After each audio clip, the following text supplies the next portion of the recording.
Third and last challenge. Say this very powerful prayer.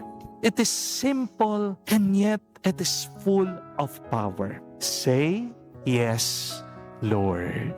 Tandaan niyo po, ang himala nag-umpisa doon sa pag-oo ng mga bulag.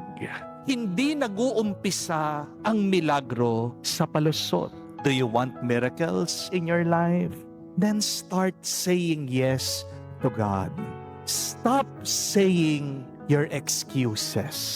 Mga kapatid, maglakad tayo papunta sa Diyos, kamuka ng dalawang bulag na ito. Hindi man tayo perpekto, hindi man malinaw ang lahat, pero umasa pa rin tayo. Magpatuloy lang tayo. Naririnig ni Jesus lahat ng ating mga sinasabi.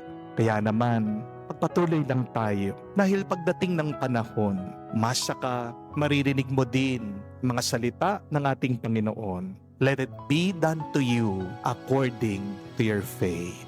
Amen.